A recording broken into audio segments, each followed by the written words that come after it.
Do you ever feel the why me? I know you said why me, but when I hear your story, it's really interesting because I'm not on the side of Christian. I would say I go to a non-charismatic church, really. So it's not. Before I met Sky, I never heard about miracle healings. Like I read them in the Bible, and it wasn't even something I thought about. I didn't even think about denominations. I didn't know what denomination I went to. I just thought there's like Catholic, Christian, and Mormons who are in the world, and I just grew up, never was taught about miracle healings or anything. And I told you I met Sky at that creator event, and she wanted to make a video about Jesus, and I was the only one talking about Jesus, so I was like, I'll help you make a video. And she had identified that the only thing Jesus and her spiritual audience have in common was they'd be interested in miracle healings. Right. And so that was kind of when I went down this rabbit hole to try to help her make her videos. I didn't know if I believed in them either. I mean, I believe in them in the Bible. Right. And I'm still like very confused, but I know that in a lot of the stories we found as we were making the video, it was, first of all, it was very, very strong Christians who would have them. And second of all, it would be like a group of people or praying on someone. But Right. yours, you weren't even identified as a Christian, and no one was praying like onto you. So I thought that was so interesting. And, there's other Christians who have such, or other people with cancer who have such strong faith who are praying every day, having people lay hands on them. And do you ever wonder why you? There's a worship song, and it says, I wasn't looking for Jesus, he came looking for me. Yeah. That's my song. That's my words to my song. I wasn't looking for Jesus, but God knew. So God's got a plan for you when he knit you together in your mother's womb. Yeah. It's already laid out. We have the freedom to make decisions. He gives us this, but he knows what we're going to make the decisions and where we're going to be and what we're going to be doing, how we're going to influence people and how we're going to be influenced by others. So basically, in this journey for Chuck, it was this plan of, okay, go bump your head for a long time in your life. Really, really fail, really have hardships, go through a nasty divorce, go through all this stuff. Okay, time's up. I need you to come and work for me now. How about stage 4 cancer, almost dying, hospice, crying, everybody, the family, people around the country. Oh my God, I can't believe Chuck, my buddy's wife said he's been up for 2 nights. He can't sleep because he heard you had cancer, and and all this stuff's going on around me. And all of a sudden, Jesus shows up. Yeah. Save me and change me, just like the tattoo says.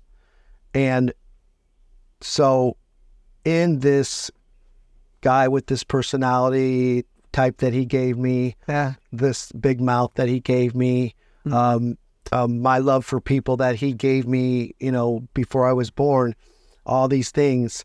And now he said, okay, now we're ready to go to work. So, but what about the people who don't feel Jesus came into their life? Do you think everyone will live out God's plan for them? So no, I don't. And that's unfortunate, but I hope they do. And I hope through hearing my story is I'm planting a lot of seeds. Yeah. And I'm seeing I'm getting a message from somebody. Hey, I met you 3 years ago in the park and told me a story, and me and my wife, and it changed our life. Wow. I'm seeing it now. I'm planting the seeds, telling them about my miracle. In the Bible, Jesus did miracles. Why? To open up people's eyes. Yeah. Like, whoa, he really is the Son of God. So all these miracles happen in the Bible. Well, Chuck's miracle is not the modern day miracle. There's millions of them. Yeah. I'm around them now. I'm around cancer patients. I get a call from a guy a couple months ago, and he's a doctor. Yeah. And he's like, I never thought I'd be making this phone call, calling you. I know him, right? Yeah. And he's like, right now they're detecting 8 different tumors in my body. And I'm kind of flipping out. I go, okay, well, let's not go all the pieces before the bomb drops. Let's figure this out. And we started talking and we pray. He actually attends the church that I go to. And so we pray, and then 3 weeks go by, I don't hear from him. And I'm like, what's going on? I want to hear what happened. And then him and his wife call on Saturday, hey, after church tomorrow, do you want to go to breakfast? I'm like, yeah, definitely.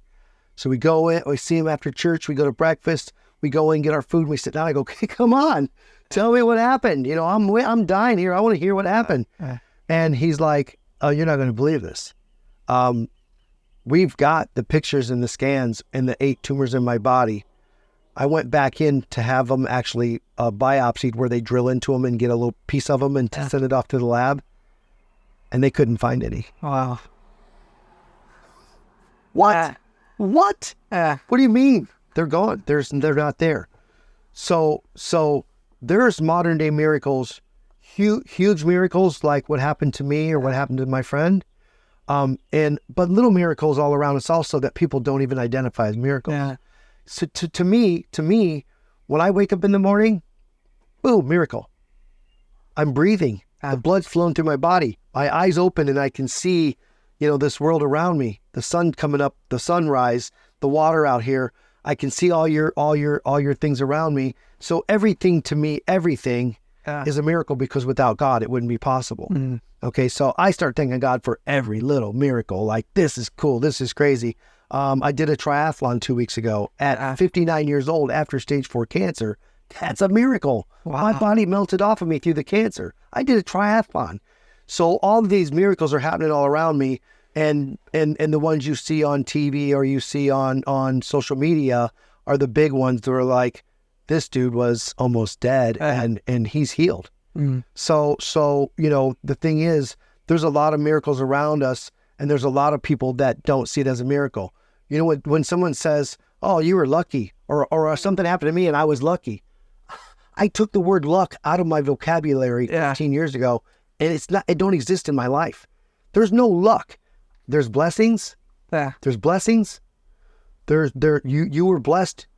This is of God.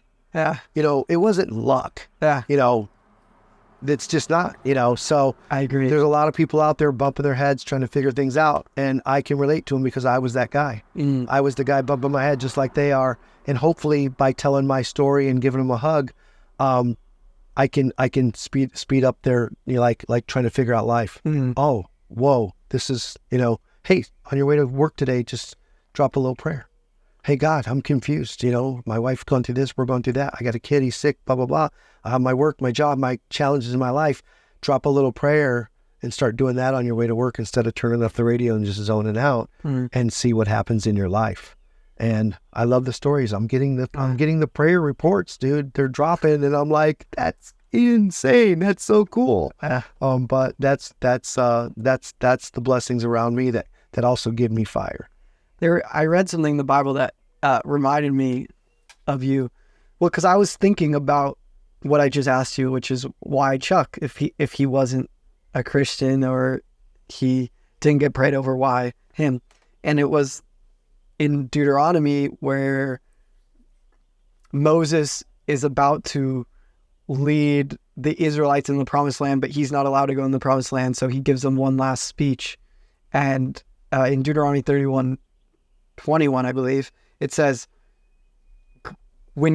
so he's basically saying, in a part of the Bible called Song of Moses, he's saying that God's going to give the Israelites the promised land, but they are going to still rebel against him. And he says, when great disasters come down on them, this song will stand as evidence against them, for it will never be forgotten by their descendants. And then it says, I know the intentions of these people, even now before they enter the land I've sworn to give them.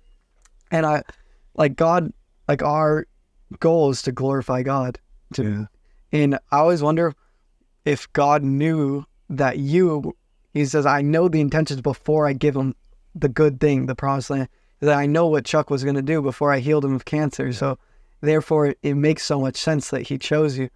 And I don't know, when I read that, that's what it literally made me think of you. And I was like, well, that's so interesting that because I feel the same way about my stuff. You know, I was in a fraternity, chasing girls and doing all that stuff. And I was like, why me? Right. And I don't want to like hype me up because it's really not me, it's God. But I was like, maybe he knew that I was going to drop it and do everything. Right.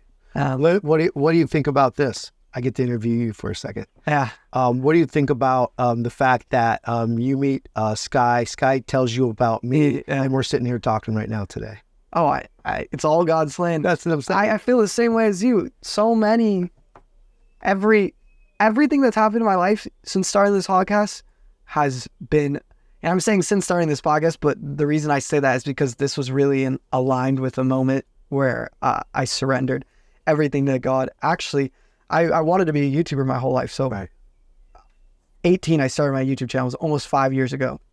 I'm 23, so it was 5 years ago. Right. And when I dropped out of college to be a YouTuber, because I glorified being famous and being all these things, and I had this God moment. I said, basically what you did, got on my knees. I want your plan, whatever that means. If that means I work in a grocery store, whatever. Right. And then I started this podcast, but I didn't know if it was for me or for God, because I was like, this is very similar to YouTube. Am I just taking my pride of wanting to be famous and moving it here and being like, okay, God, I'm doing it for you. Right. And I didn't know. I didn't have any conviction that was right or any conviction that was wrong. Right. But, sometimes you got to take the step of faith. I knew I was reading the Bible every day. I knew I was praying every day. The idea came to me. I knew that I think the best entrepreneurs solve problems they themselves faced. And my problem was I idolized work, I idolized fame, I idolized success. So I was like, okay, I'm going to go on a podcast and talk about not idolizing those things. Right. And talk about relationships, which are in the Bible. And I was like, we'll see where it goes. But I didn't know if it was for God or not for God. I just started and then email a guy. He pays for me to walk across saying I'm at creator events, preaching the gospel to 20 people in front of. I literally been telling. I went to this event. So for the audience, for creators, and every day I would pray, Jesus, show me someone to talk to. Week-long event. Every day I would have an hour-long conversation with some YouTuber. These were the people I wanted to meet because I wanted to just be cool, but now I'm getting to meet them and tell them about Jesus. Second to last day, I'm supposed to go home, and someone says someone wants to know about God. There are 20 people around a fireplace, and one person goes, oh, if you want to know about God, you should talk to Ozzy. He's been telling everyone about Jesus. And I said, oh yeah, if you want to talk about Jesus, we can go over there and talk about it. 5 people in this fireplace go, no, we want to hear it. So now I'm saying it to 20 creators. I don't, every single person here has a bigger following than me, more money than me, and I get to preach. And it's just so similar to your story. And like, I really just was like, God, I always pray. The number one thing I say, God, have your way. Whatever you want, have your way, have your way, have your way. And up until this point, his way has like been things I've dreamed about, and I'm not expecting it to stay that way or not stay that way, but I just say have your way. And it's been, I tell people my life, and I almost feel bad. Like I tell people that I give the glory to Jesus, but sometimes I feel bad because I'm like, I don't want you guys to think that you give your life to Jesus and you just start getting free trips everywhere. But for some reason, that's what is God's doing. Your misery. Yeah, he puts you through the stuff he put you through. You know, being in the frat, the girls, the drinking. I was very depressed in high school too. Even thinking about YouTubing, you know, in very lonely. All this stuff was the reason, and he's just back smiling, watching you bump your head. You know, this is what happened to me. He's just back there. He's like, when Chuck comes out of the blocks, it's on. Yeah, right. So your misery becomes your ministry. Yeah. Your hardships become, you know, what you're going to teach somebody, and you couldn't teach them if you didn't experience that yourself. Yeah. And also the fact that you're into the YouTube, you know, events and stuff. He's got you right where he wants you. Yeah. He wants you in the middle of that because who else is there talking about him? Yeah. He had it all planned. Yeah, he did. I always think Romans 8:28, and we know that in all things God works for the good of those who love him, who have been called according to his purpose.